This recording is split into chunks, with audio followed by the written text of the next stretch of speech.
Et bien-aimés en Jésus-Christ, venons continuer la suite des Salomon type de Jésus. Et si vous avez suivi la première partie, nous avons vu là où Salomon était roi. Et puis il était encore roi. À partir de 1er roi 5 verset 1.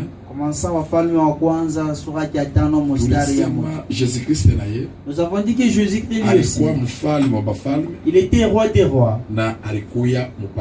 Et il était lui aussi le roi.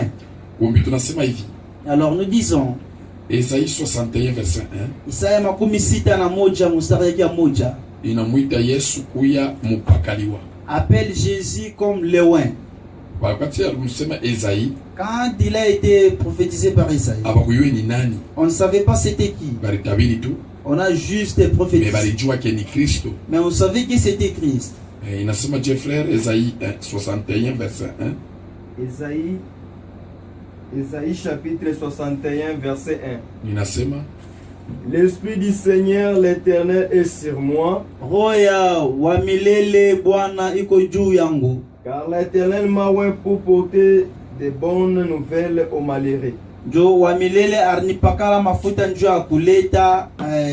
Message mzuri ku wale wa maskini. Il m'a envoyé pour guérir ceux qui ont les cœurs brisés, Arnituma njoo kufariji wale wanakuwa na mioyo ya kuvunjika, pour proclamer aux captifs la liberté, njoo kutangaza kwa wale wafungwa ufungulivu, et aux prisonniers la délivrance, na kwa wale wafungwa ufungulivu. Amen. Qu'est-ce que cela veut dire? C'était Christ qu'on a prophétisé là. Mais on ne savait pas que c'était lui. C'est pourquoi nous disons que toute la Bible appartient à Jésus.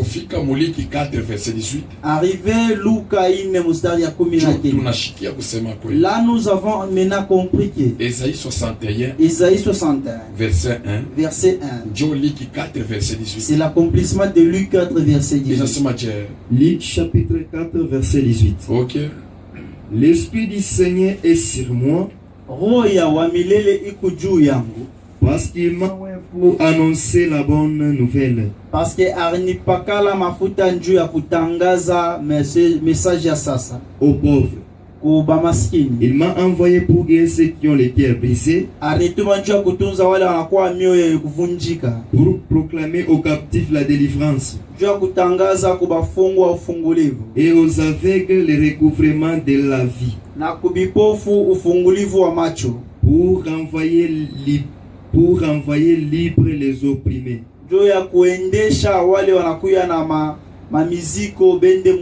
Amen. Il croit ni là c'était la parole de Dieu. À partir d'Esaïe, c'est Christ qui est venu se confirmer que c'était lui. Michée 5 verset 2 à 5. Et il rassure encore. Il le prend comme roi des rois. C'est-à-dire quoi, bien aimé? Et si nous suivons très bien la parole de Dieu, Michée 5 Michée chapitre 5 verset 2 à 5. Verset 2 à 5.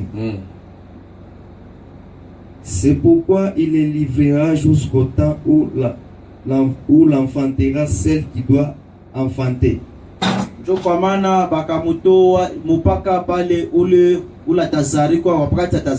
Et le reste de ses frères reviendra auprès des enfants d'Israël. Il se présentera et il gouvernera avec la force de l'Éternel, avec la majesté du nom de l'Éternel, son Dieu, et il aura une demeure assurée, car il sera glorifié jusqu'à l'extrémité de la terre. C'est lui qui ramènera la paix. C'est lui qui va ramener la paix. Attends, Jérémie 23, 5 à 6. C'est lui qui va régner sur Israël. Il est appelé lui aussi là. Et si nous suivons bien, Salomon, dans la Bible, il était roi et puis il était oint. Quand nous lisons Jérémie, en fait, que nous puissions prendre un autre point. Jérémie 23, 5 à 6. Jérémie chapitre 23, verset 5 à 6. Ok. Voici. Les jours viennent, dit l'Éternel, où je susciterai à David un germe juste. Il régnera en roi et prospérera. Il pratiquera la justice et l'équité dans les pays.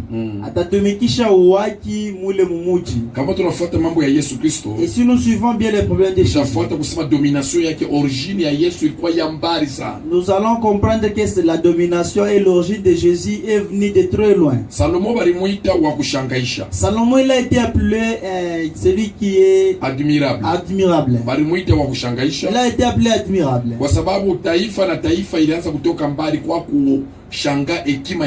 parce que les nations ainsi que d'autres nations venaient pour admirer la sagesse de Salomon. La reine de Séba, elle est venue d'Éthiopie. Elle est allée admirer la sagesse de Salomon. Mon premier roi, chapitre 10, chapitre verset 1 à 13. Frère. Rapidement, frère. Il était admirable. Et les gens se sont accourus vers lui. Un jour dans sa justice, deux femmes avaient compliqué les choses.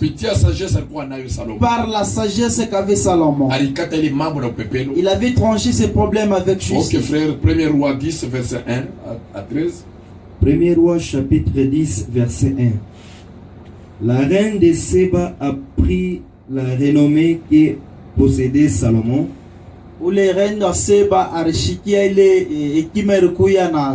À la gloire de l'Éternel. Et elle vint pour l'éprouver par des énigmes. Elle arriva à Jérusalem avec une suite fort nombreuse et avec des chameaux portant des aromates, de l'or en très grande quantité et de pierres précieuses. Elle s'est rendue auprès de Salomon. Et elle lui dit tout ce qu'elle avait dans le cœur. Salomon répondit à toutes ces questions. Et il n'y a eu rien que le roi ne su lui expliquer. La reine de Séba vit toute la sagesse de Salomon. Reine de Séba akaona ile hekima yote ya Salomon. Et la maison qu'il avait bâtie. Na nyumba ile akajenga. Et les mets de sa table. Na bile byakure bya kumeza yake. Lucas usome Liki 11 verset 31. Luc chapitre 11 verset 31. Verset 31. OK. La reine du Midi s'élèvera au jour du jugement avec les hommes de cette génération et les condamnera parce qu'ils vinrent des extrémités de la terre pour entendre la sagesse de Salomon. Okay. Et voici, il y a ici plus que Salomon. Ok. Salomon. Amen. C'est ce qu'on vient de dire. Que la reine de Séba, elle est venue avec des biens adorés. La sagesse qu'avait Salomon. Voilà, la Bible nous dit. Le jugement. La reine de Séba est provenue de loin. Elle est venue de l'extrémité du monde. Mais ça sera le jugement aux gens. Parce qu'ils sont devant celui qui est plus que Salomon. Jésus-Christ il a été admirable. Ésaïe 9 verset 5. Ésaïe 9 verset 5. Un fils nous est donné. Un enfant nous est né. Un enfant nous est né. Un fils nous est donné. Il sera appelé admirable. Salomon était admirable. Jésus aussi l'était. Bien-aimé en Jésus. Je peux te demander. Je peux te dire que Salomon dans son époque, il avait la solution, il donnait tout ce que vous allez lui demander. C'est lui-même qui possédait le pouvoir en ce temps. Il avait la solution entre deux femmes en conflit. Il avait apporté la solution à celle qui venait de l'un pour la dire.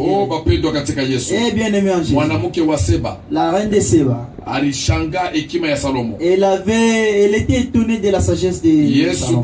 Jésus-Christ, lui aussi en son temps, dans notre époque, il est le chemin, il est la vérité et il est la vie. En dehors de lui, il n'y a pas de solution. Et dans les temps de Salomon, en dehors de Salomon, il n'y a plus de solution. C'est Salomon. Les gens provenaient de loin. Ils sont venus de loin pour admirer Salomon. Et en poursuivant, Salomon, et il est allé se marier à un païen. Il s'est marié en Égypte. Il avait pris beaucoup de femmes étrangères. Et Jésus-Christ, et comme il est plus que Salomon, et lui aussi il est venu nous prendre en mariage, nous les païens. Il a dit en Jean 10 verset 16 que j'ai une autre brebis. Il faudrait que j'ai la paix.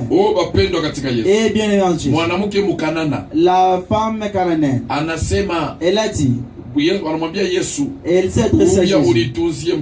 Viens et guéris mon enfant. Et il a dit, non femme, la nourriture que nous avons n'est pas destinée aux petits chiens. Mais elle avait de la foi.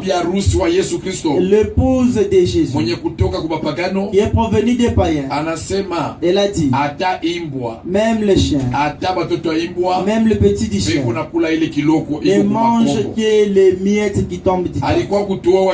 Il est venu nous prendre les oliviers sauvages. Il nous a pris, nous, qui étaient des païens. Il nous a pris comme l'épouse. Et il nous a pris à mariage. Nous disons que notre Dieu vous bénisse.